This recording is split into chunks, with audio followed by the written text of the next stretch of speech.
I should unmute myself before I speak. Connor, hello. I don't believe. I should also cough before I unmute myself. Um, I don't believe I've met you before. Um, yeah, I've talked about my story a bit before, but yeah, I mean, I'm actually quite open about things, but I also don't want to be repetitive. So, uh, boss said to tell ya we're having a meeting. Um, who?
Hey, can you hear me? I can hear you. How are you doing, Jacob? Good. I have no clue who you are.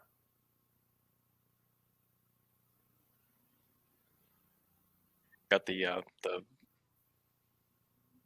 Hold on. How do I stop the echo? YouTube, turn off your YouTube. Oh, yeah, got it. Thank you. No. Hey, how are you? Good. Good, good. I've been watching you for a few weeks now, and I Cool. found you from Paul, Okay. and boy, it's crazy though the way these journeys go, because like I found Jordan Peterson, and then from Jordan Peterson went to Matthew Pajot, and then from Matthew Pajot to Paul, and then from Paul to you. So these things are crazy, but I love them. So how long? How long have you been on this trek? 6 years. It's pretty Okay. crazy. Yeah. Okay. Um, Um. Yeah. So what makes you interested in my content? I don't know. Which is Me neither. So when I got 100 subscribers, Mhm. I was like, oh my God, people are actually watching my stuff. And now my YouTube videos like regularly get 100 views. And it's Yeah. like, oh my God. And I'm almost going to hit 1,000 subscribers. And, but hopefully, so there's a lot going on my channel right now that we're probably, it's all going to get moved off my channel. And then my channel will go back to being just my channel. Right. Right. So I'm not really sure if I'm gonna have the same engagement and once that spin-off happens. So Yeah. we'll see. Well, I think that's it's probably good, right? Because well, I see a lot of these bigger channels, and they have so much difficulty engaging with people. Like I wouldn't be able to talk to anybody. Like, I mean, I feel like I could talk to you. You're literally the first person I've ever talked to.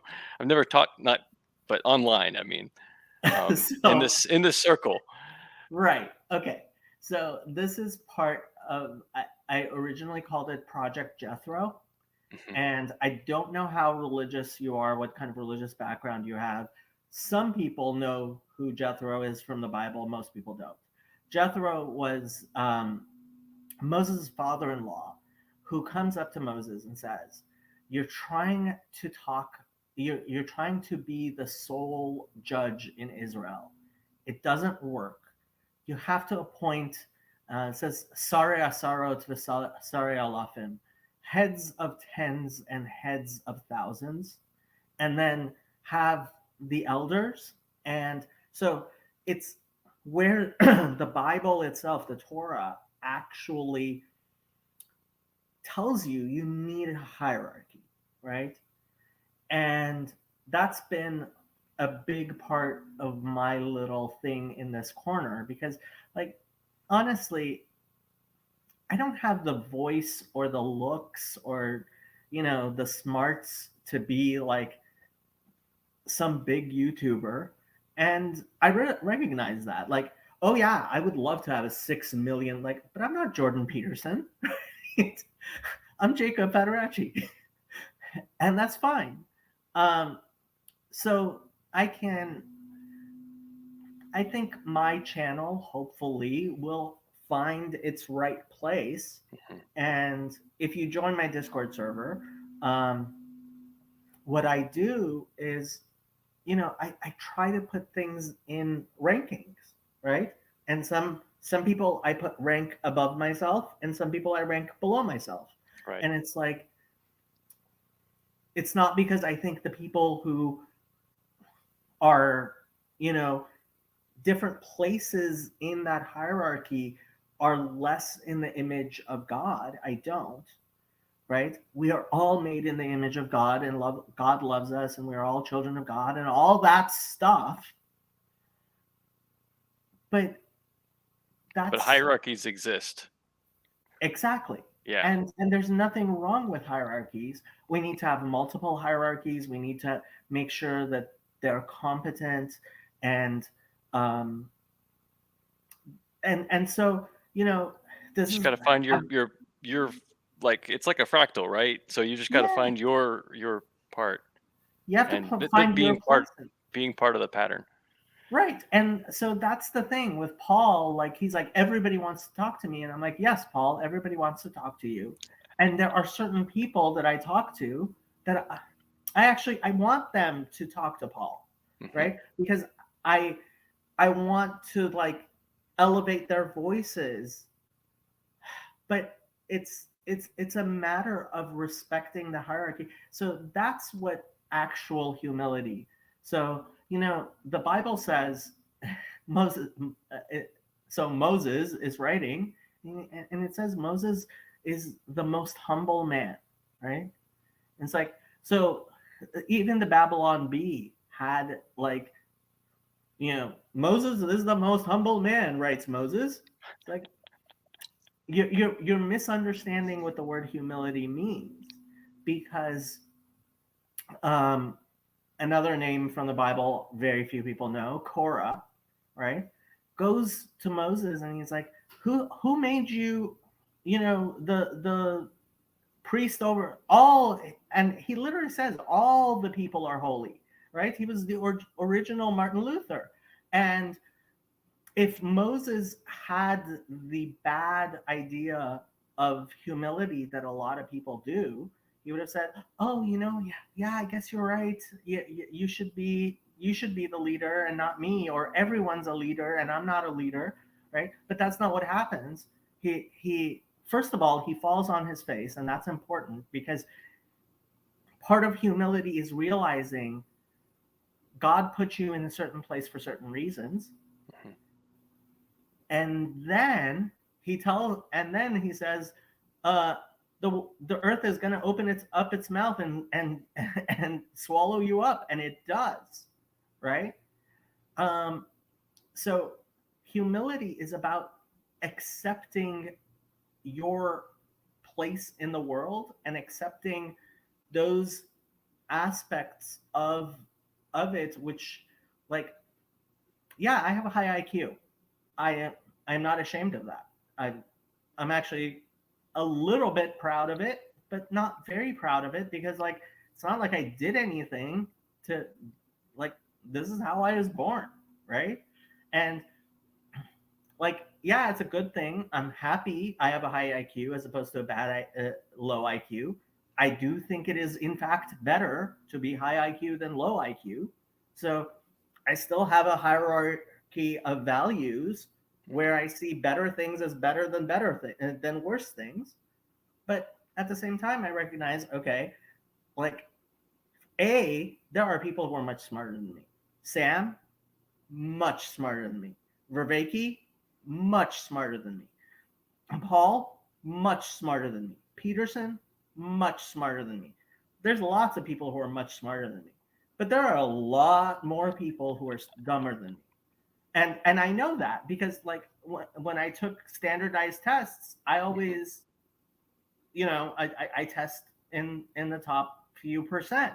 Right, right. Well, out of 300 million people, like, I don't I didn't get a perfect score on my SATs, that's for sure. I have two friends who got perfect scores on their SATs, right? They're just, I know these are guys who are smarter than me. That's fine. It doesn't mean God loves them more, but it it means that when I talk to my friend Steve, who knows a lot more about economics than I do, or my friend Scott, who knows a lot more about physics than I do, when they tell me I'm wrong about something about economics or physics, I accept that, because Hmm. if even if I don't understand it, so it's funny. Like, did you watch the discussion between Vervaeke, that Jordan Wood guy, and Sam, and on Nate Heil's channel? I'm gonna say no. Okay. What's Paul what's actually what can I search for? mentioned it. Oh, uh, you know what? Let me find it and I'll put a link in the thing. Okay. Although I'm not sure you're gonna want it after I talk about it. You're gonna want to watch it. Vervaeke would.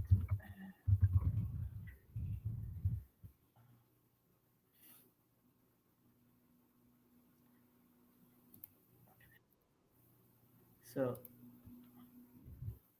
the link in the chat for people. So that's the video on Grail Country. And like, I spoke to Sam about it afterwards, and I was like, I didn't understand. And Sam was like, yeah, it wasn't a great conversation. And then Paul today made a video and he said, wasn't a great conversation. I was like, oh, okay. Then like it was gobbledygook and I didn't understand it. Right. And that's because I trust Sam and Paul oftentimes, although I have to say Paul sometimes finds sense in things that I think are actually nonsense. But when Paul says something isn't a very good and certainly when Sam was like, yeah, I didn't think it was a very productive conversation. I was like, oh, okay. So it wasn't just that I didn't understand it. It wasn't like, but that's part of outsourcing your cognition to other people. And we do that. We need to do that. That's like the big thing that I've learned in this little corner of the internet. And so going back to where we started with all this, right? So yeah, I mean, that's why at the beginning, Luke says, is Jacob dead? I'm just sitting here, right, while I'm doing other things, and there's the link there, and I'm not saying anything, right? Which I'm guessing kind of made you think, well, it's okay. I can jump in and talk to him, right? Oh, because I don't want to jump in when somebody else is talking to you, because there's a lot of people that, you know. Well, that's the thing. They seem like they know what they're doing.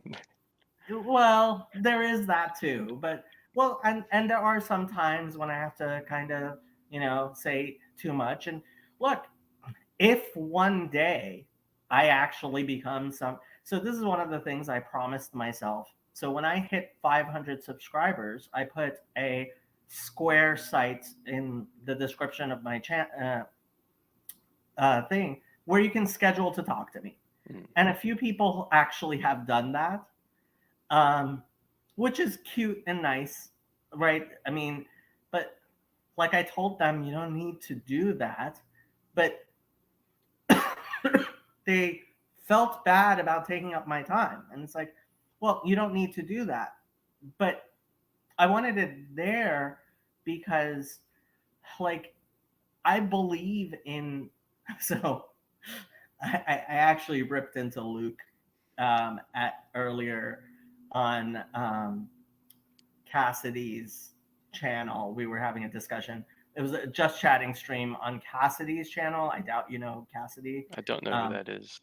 I linked it in the community posts on my channel, so you can see it there. Okay. It was a very good discussion, and Paul jumped in, and Sam jumped in. It was a very good discussion. It was actually, I was really happy about it. But part of the discussion became about like money and scaling, and Luke was like, no, if you try to make this scale, it's gonna destroy it. And I really ripped into him, even though I love him, because I said, you're treating the kingdom like your private garden. And if this, I believe in the kingdom, not a private garden. That's why, that's part of the reason I'm not part of insular ultra-Orthodox Judaism, even though I don't like using that term ultra-Orthodox. Like, a a lot of my views are Haredi, ultra Orthodox Haredi, and Hasidic, but I don't believe in an insular and parochial way of looking at it. And so when somebody tells me, "Oh no, no, no! If we let more people in," it's like, no, we have to allow as many people in as want to. And so yeah, part of my just chatting streams, and frankly, when the just chatting stuff goes off my channel, I I I expect to be in less demand. I don't know. Like, yeah, it would be really really nice if my time was in lots of demand. Like that that's cool. But I'm just not that popular. I actually say that in my little thing. Like I have a little description.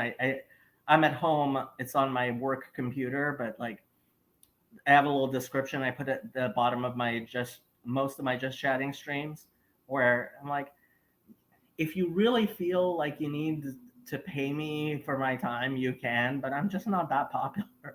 Just not. So yes, you can talk to me. And guess what? If so Ken, for example, from climbing on Mount Sophia, another small channel, he just jumped into one of my channels just like you, and we started talking. I'm like, oh my God, this guy is smarter than me. And he is. And so, like, afterwards, I was like, oh, like, and I'm trying to do all these things to get him more involved in stuff and elevate his status because, like, he's a really impressive person, which is great, right? So it's um, like I don't want to brag about my humility, but I'm more humble than somebody who I'm more humble than somebody who like pretends to kind of be humble and is like, I'm the worst of all sinners. I'm not the worst of all sinners. You know, what's his name? Now I'm forgetting his name. Jeffrey Dahmer, much worse person than I am. Much, much worse. I have not raped, murdered, and eaten anybody. Never. Okay. Right.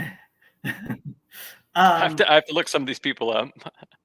yeah, Oh my. Jeffrey Yeah. Dahmer. Oh, okay. Yeah, Yeah. Okay. he raped, murdered, and ate Yeah. several people, like dozens of people, not in that order. Necessarily, like bad Yeah. person.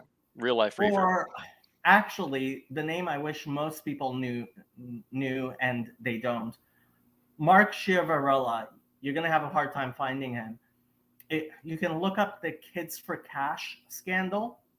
So he was a judge and he took millions of dollars of bribes from oh, and he was a very active member of his church, by the way, and a judge, and taking millions of dollars for what? For sending kids to private prisons. Like the man is literally kidnapped thousands of children And where did this for happen? money. This it was in Pittsburgh. It was a while ago. It was called the Kids for Cash scandal. Like this is one of the worst people in the world. Like I am not with the worst of sinners. No, no, no. What he's done is far worse than anything I will ever be capable of. You know, it's like so like yeah. So I accept who I am and what I am, and I have certain strengths and I have a lot of weaknesses, and like so yeah, this thing with hierarchy, I'm really big into, as you can tell.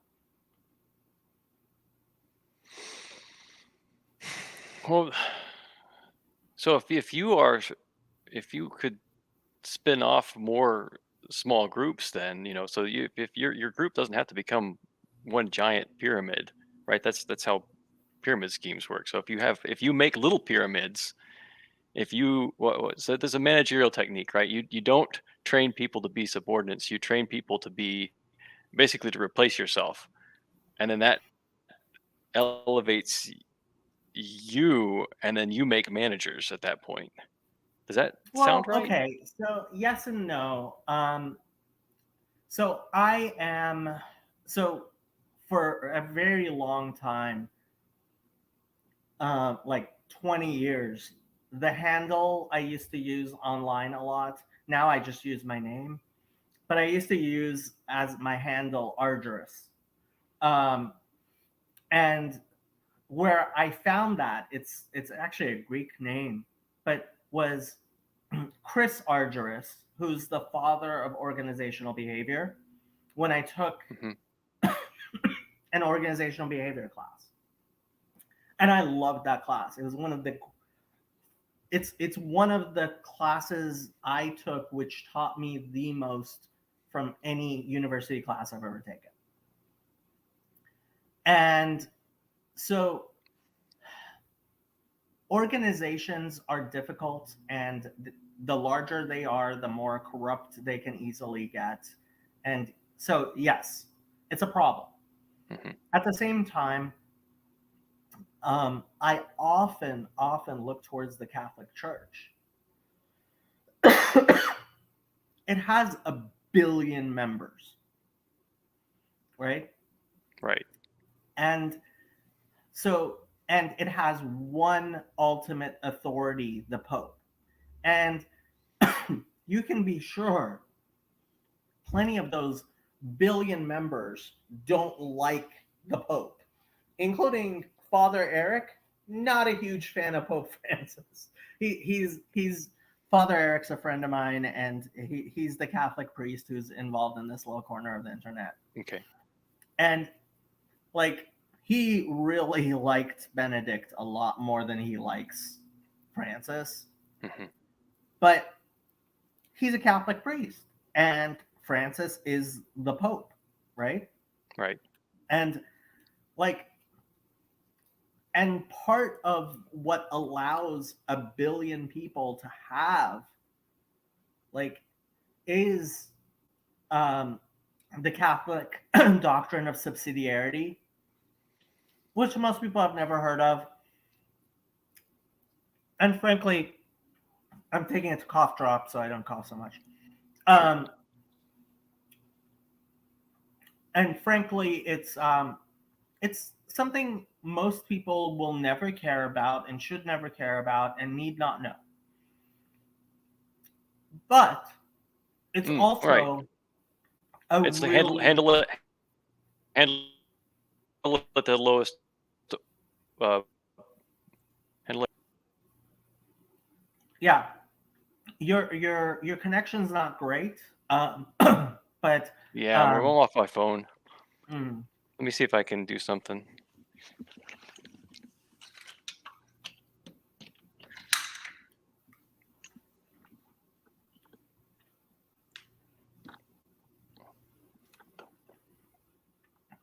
are you in the United States?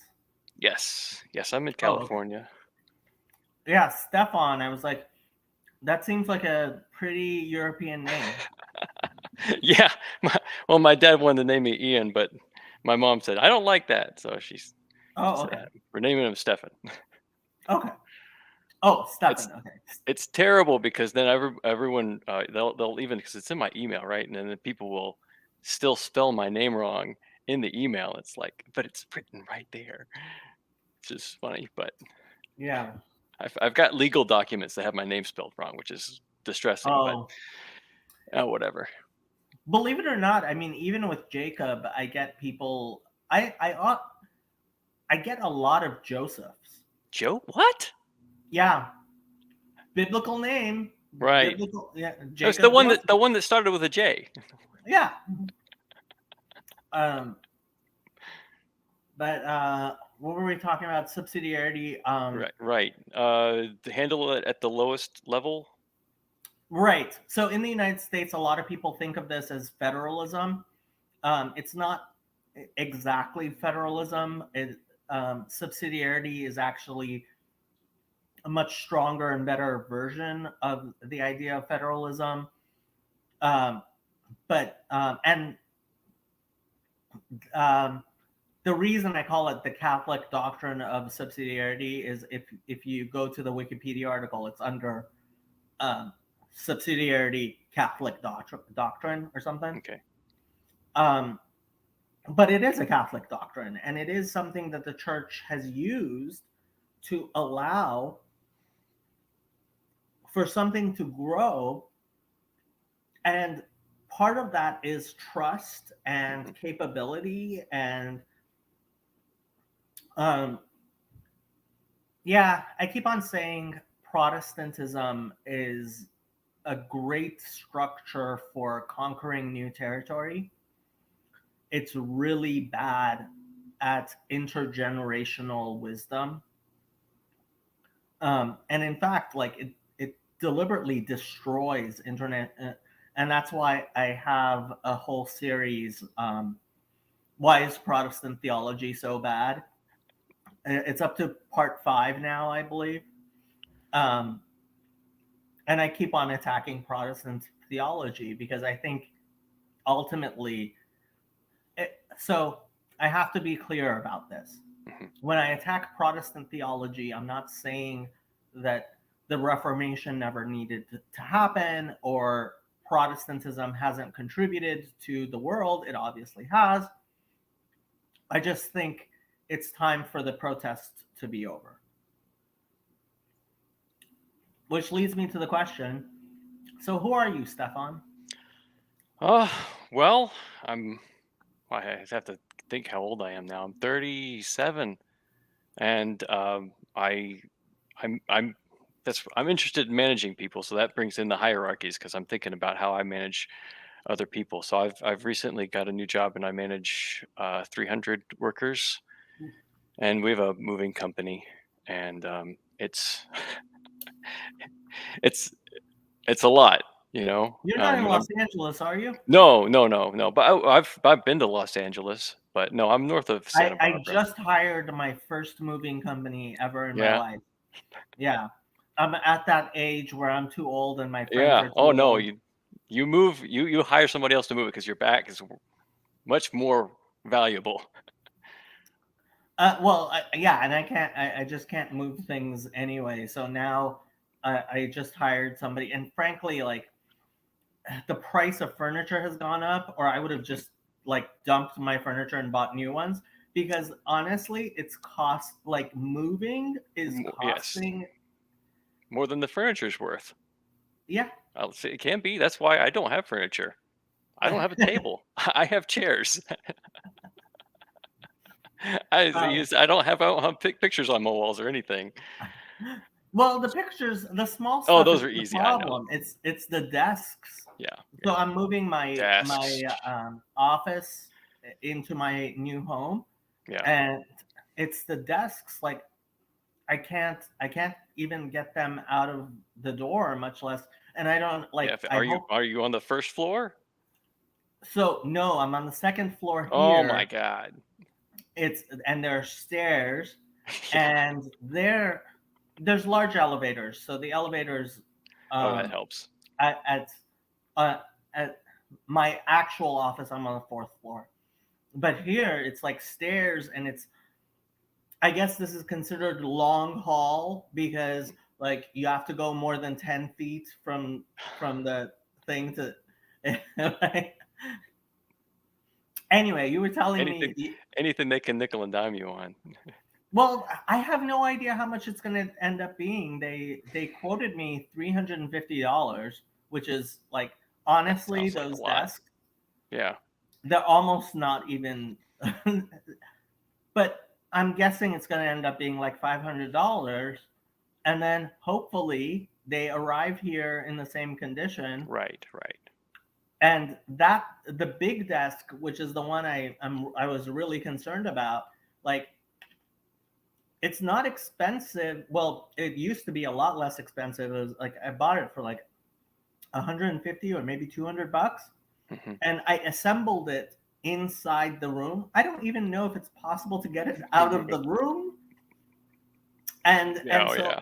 And I certainly don't remember how to disassemble it. And frankly, if I did, I'm sure it would like it's not like a very good. So like, You'll lose the pieces that you used to put together. You'll lose a screw or you'll lose something. Yeah. or I'll destroy some. Yeah, And you it's like break it. it's particle board. It's not like Yeah, it's like yeah. It's solid wood or whatever. So I'm like, okay, it's gonna end up. Sounds like Jacob needs a shampoo sponsor to cover the moving bill. But I'm guessing it's gonna end up being like $500. It's like, yeah, the like all the furniture that I couldn't really move myself is I'm not sure. Like I have a small office, yeah, so yeah. It's anyway, just not back worth it. to you were telling me your life story. You're a manager at a moving company, 37 years old. Are you married? No, and that's actually how this kind of started. Mm. So I moved to California about 7 years ago, and at that point, I was like, you know what? It's time to get married, right? It's time to do Where do you something live? with your life. I lived in Louisiana.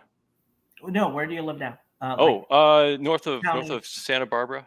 It's in Oh, Santa okay. Barbara County, but north of Santa Barbara. Oh, that's it's so beautiful there. It's beautiful. It's beautiful. It's cold sometimes and rainy. It's really rainy right Oh, now. Well, not now, but it was. well, also it depends if you're on the coast or not. Like Right, right. Santa Barbara County is a lot more expensive on the coast than if a few miles in. But like Definitely. on the coast, oh my God, Yeah. Santa Barbara County, like it's like heaven.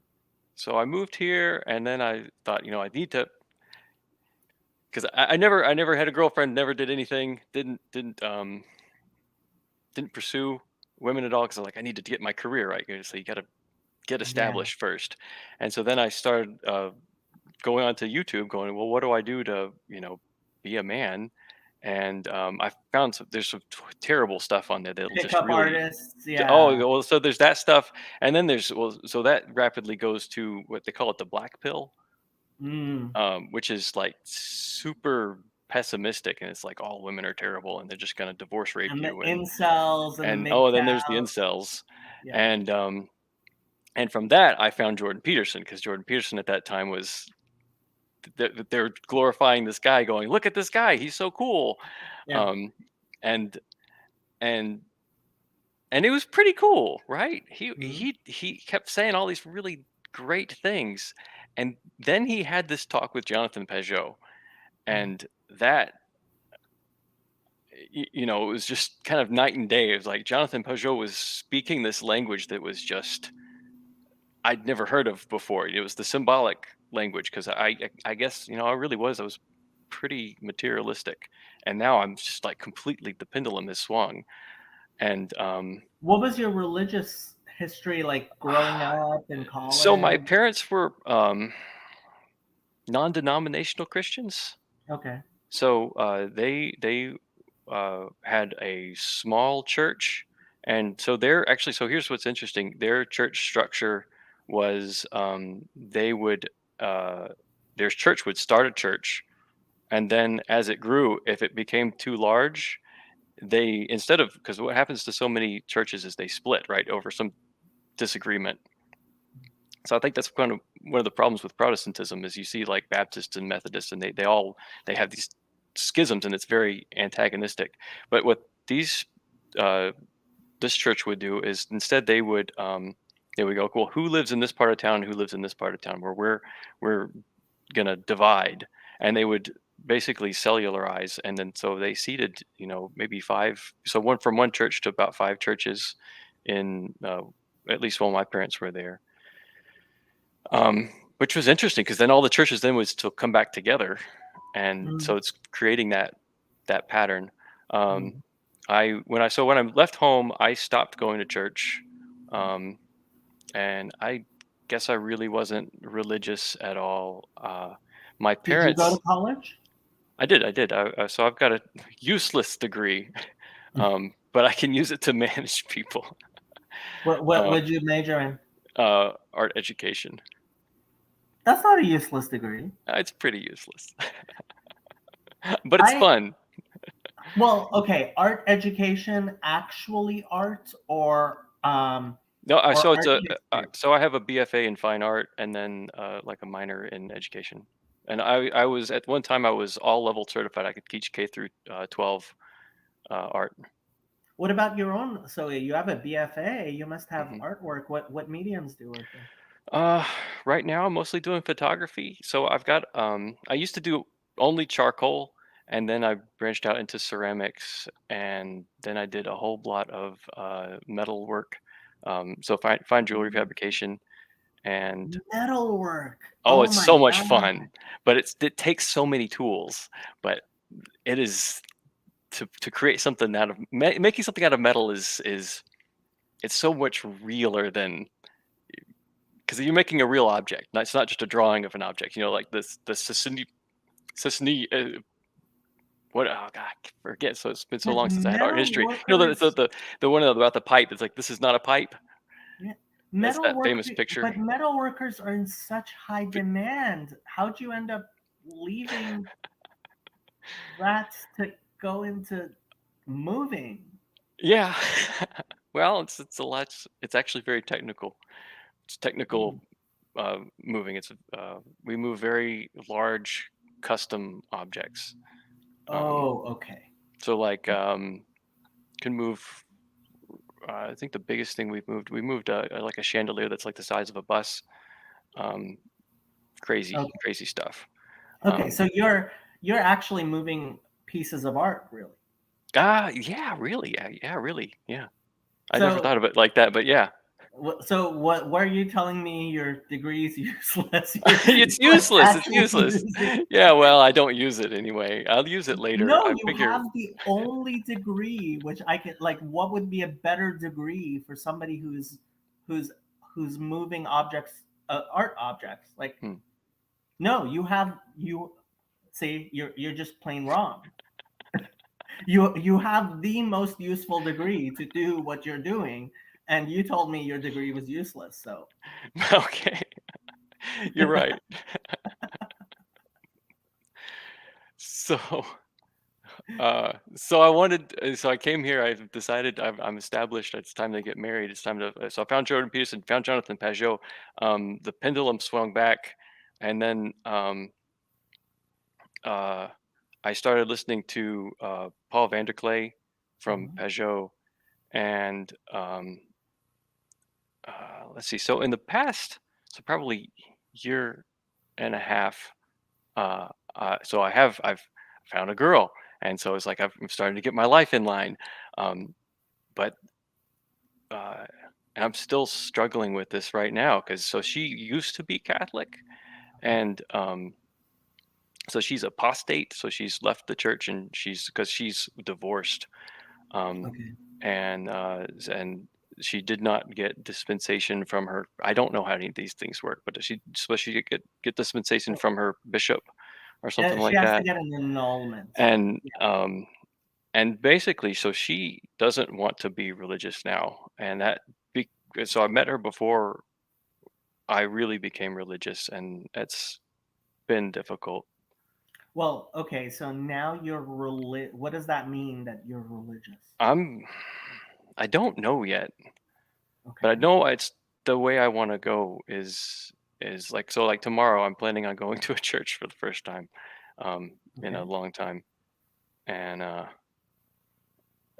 and if it's not Tomorrow? this Which, oh wait, so not tomorrow. Sorry. Seventh What day day? Adventist, or you're going on Sunday? Okay. Sunday, on Sunday. I feel like it's Saturday already. Okay. So no, I won't go tomorrow. I'll Okay. go. Otherwise, I'll be all by myself. Yes. Most churches, although they might be having like a Bible study or something. But Um, I'm trying to get her because uh, she's really stubborn, and I'm trying to get her to I don't know. It's yeah, it's I so hear you. it seems so easy for me, um, but it seems so hard for her. And Um, well, I mean, first of all, it sounds like there's a lot of distrust with that she has with her previous experiences with religion. right, And, you know, I mean, definitely. that's So I mean, not knowing her, I don't know what to tell you. Um, I will tell you two things. Hmm.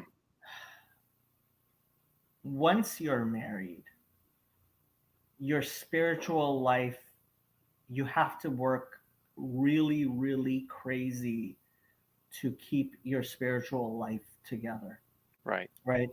Because, and to the point, like, there are people like,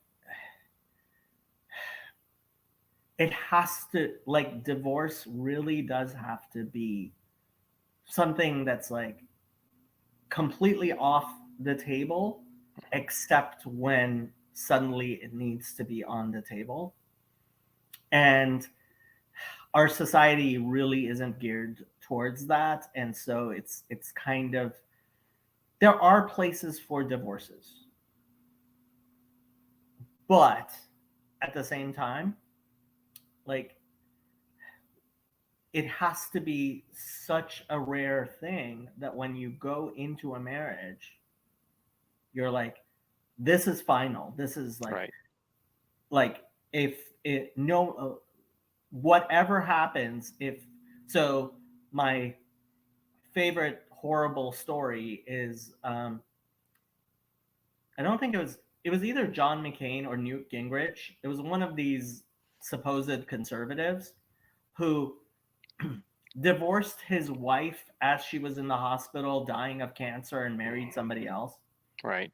And it's like, that's like, so Paul talks about somebody whose wife was in an iron lung for 20 years. Like, that's a ball and chain. Right. Like, somebody who is, you might even be willing to take care of somebody who's in an iron lung, but it's like,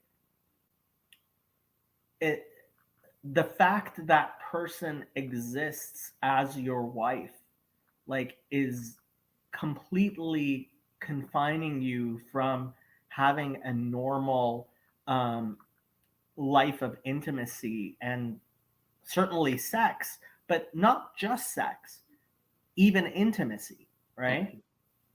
So, um, and really, like, that's not a situation where I think you can get a divorce, right? And that's why, like, before you get married, like, the the whole thing we have in Judaism, where if you're Jewish, you should not marry a Gentile. Like, a lot of people think that's somehow racist, or like, I had no problem defending that. It's like, if you don't share, if religion isn't that most, um, it's funny. I keep on remembering this thing I had. Like, I had a coworker, and this was like 20 some years ago. Mhm. Um, I had a coworker who, she wasn't Jewish, and she married a Jewish man and they had a baby. And she's like, she wanted to know, like, why do you think I should not be married to my husband?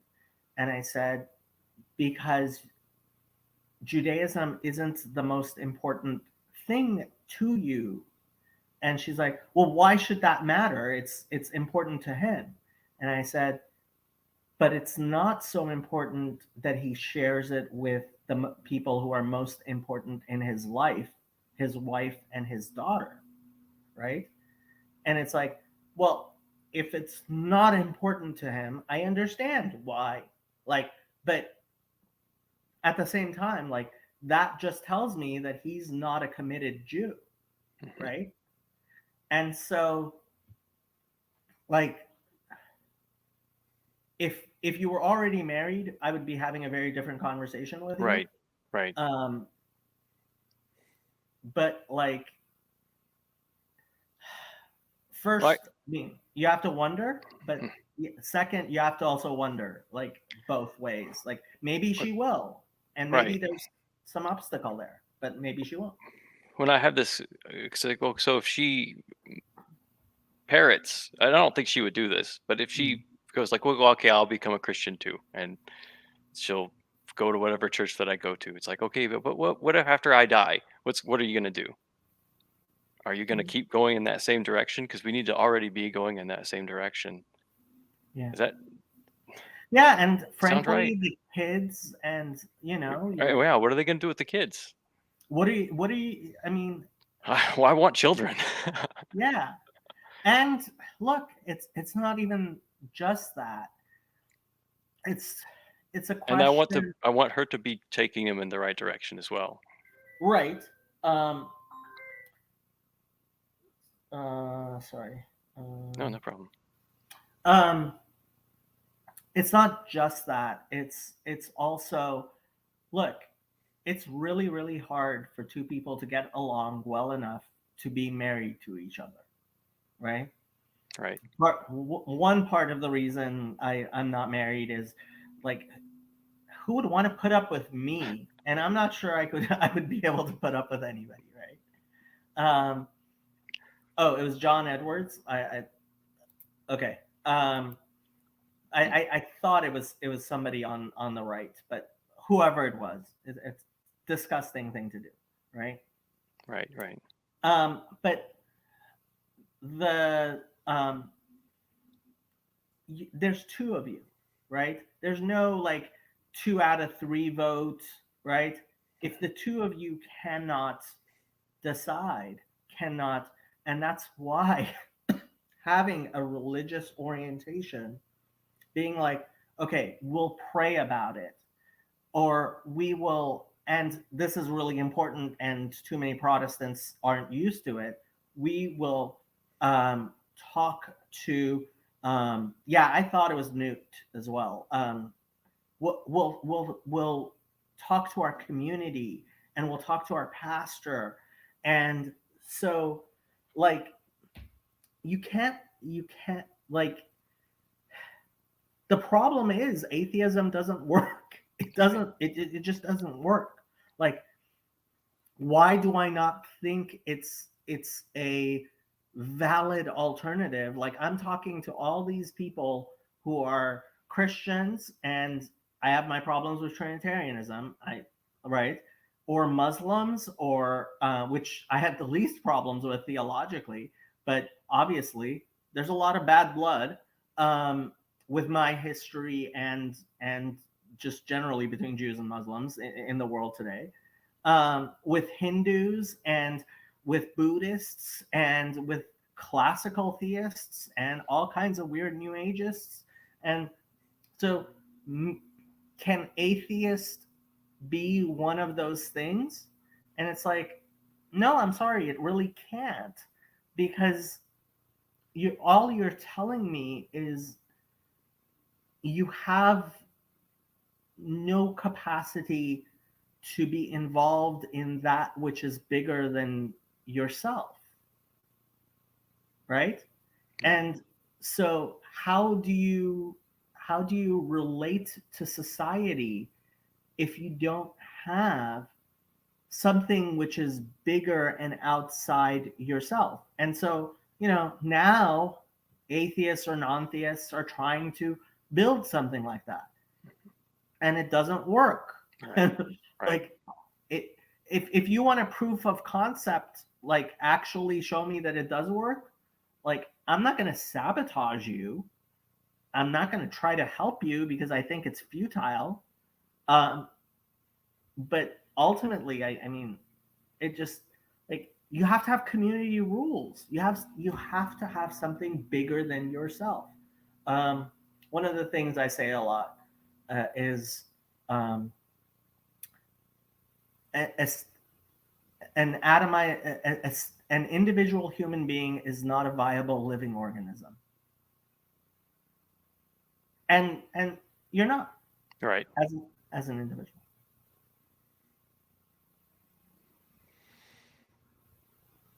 Because I'm gonna die.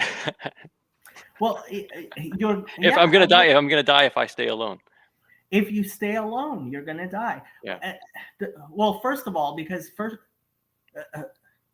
by a biological sense, Hmm. right? You can't reproduce by yourself, Right. so you can't. You're definitely gonna die. There's no question about that. But even beside that, the people who think like, the survivalist types who are like, oh, give me a dagger and Right. I'll survive for the I'll next abandon 50 years. society and I'll rebuild it in my image. The And it's survivalists. right, the survivalists, and it's like, first of all, where'd you get that dagger? Right? Like without any metal, without like, and what kind of life? First, first of all, it's completely a ridiculous thing because none of the tools, like your shoes, go ahead and Mhm. make your shoes before you tell me you're going to be a survivalist, and then we'll talk about all the other things because I'm I'm pretty sure you're not going to be a survivalist barefoot for very long, right? And so it's like these people who have this hubris that they can survive on the fumes of a like gasoline that was put in their gas tank, and now they're like, I don't need gasoline, right? It's like that famous joke of the guy who takes his horse to the doctor, and the doctor's like, um, I'm sorry, it's too late. He's too emaciated. He's gonna die. He says, darn it, one more week and I would have weaned him off food.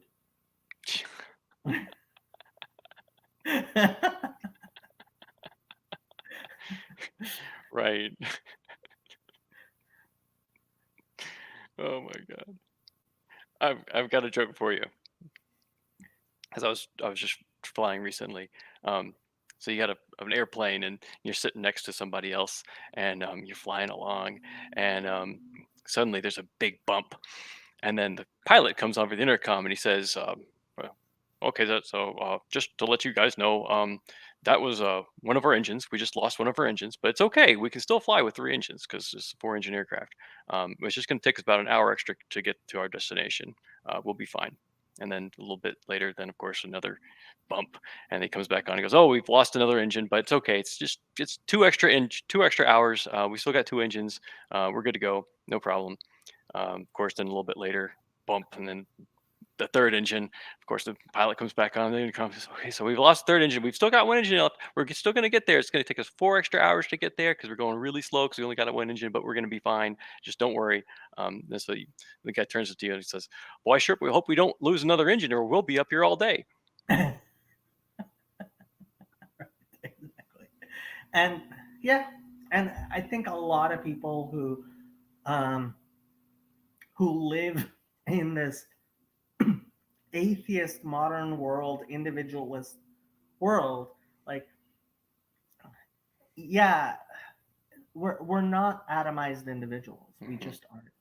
And if you can't accept that, like, all I can do is ostracize and shun you. Like, I'm I'm not going to be an authoritarian and be like, no, you must be a part of my community. But I'm also not going to be in community with you.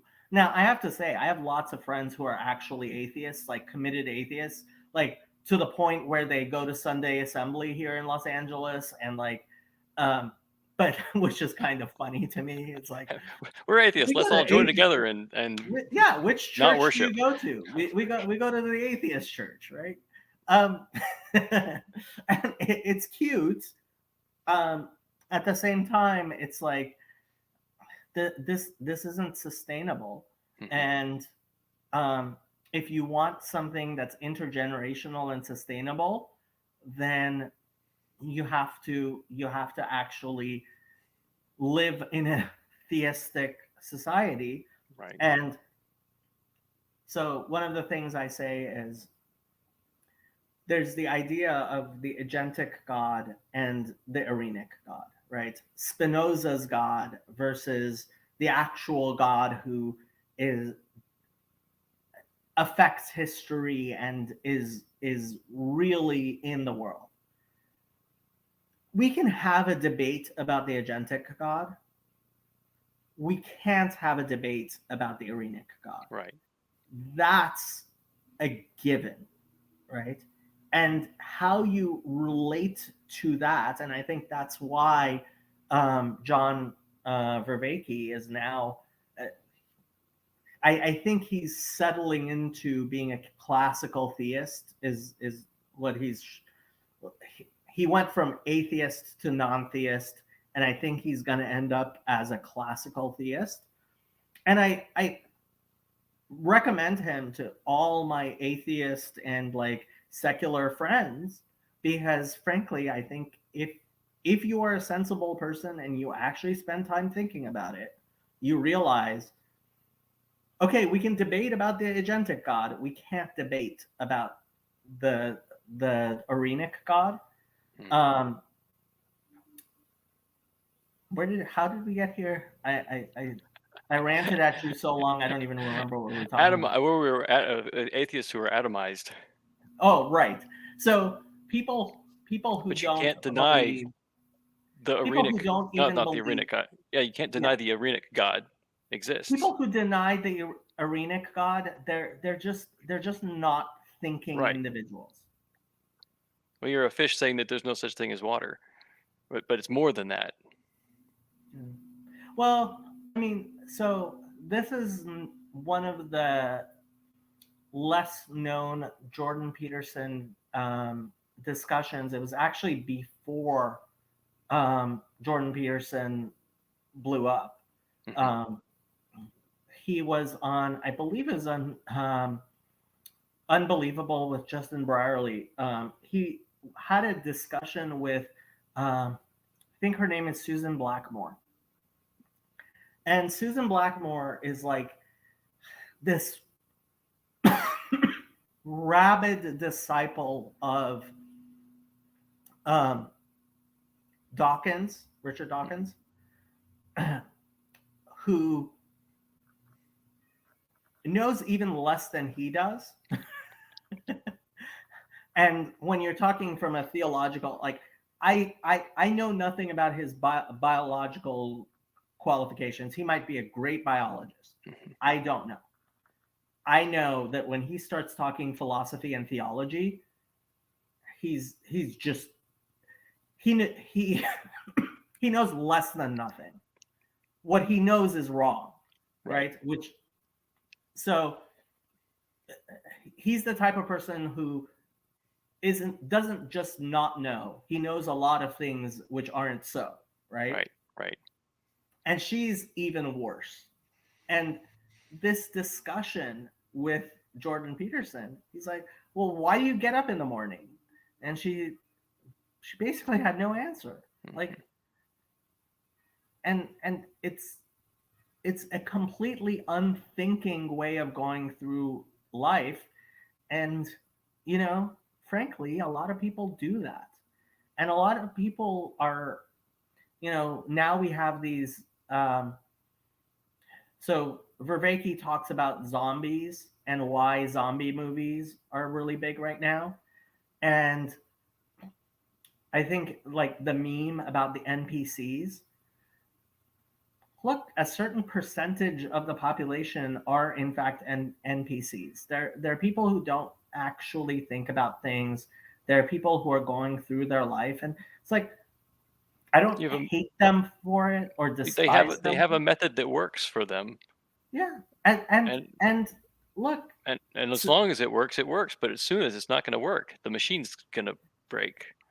It's like having a car without a steering wheel. And as long as down the road, as long as you're on a train track, it works, right? And in a train track, like everything goes the same way, and it's you put one engine and all of them go, right? But ultimately, you need a steering wheel, and the people who think are the people who guide society. And look, frankly, I'm guessing that this is part of, well, you can call it out of evolution, but I think it's part of God's plan, right? in Judaism, like we talk about the shifcha, the maid servant at the splitting of the Red Sea, right? Um, and the water drawers and wood cutters, right? There are people who are meant to be water drawers and wood cutters, and they are important and good people. But when you elevate those people to being the drivers and the leaders, Right. you're just You have to putting have the feet, wrong. but when you make a foot the head, then it doesn't work. Exactly. You have to have feet. And like hands are really important, right? So like heart cells are really important. You don't want the entire body to be made out of heart cells, Right. right? Right. That's the best analogy. 1 Corinthians 12, it's actually it's the one part of Paul of Tarsus's writings that like I read that and I was like, oh, this is the oldest place where we have this really fundamental Jewish teaching actually written down. Hmm. And I think it is a fundamental Jewish teaching. And I think um, when he says, I don't want you to be unaware of this secret, I think, well, first of all, personally, I have to wonder because he co-wrote First Corinthians with somebody else, and I have to wonder if Paul actually knew it himself because I don't actually think he was Jewish, but that's me. But like that's an actual really old Jewish teaching that like the But oldest source I can quote is First yeah, Corinthians 12. what is it? There's many new and wonderful things, and the wonderful things aren't new. And the new things aren't wonderful. That second part is the yeah. Yeah. uh,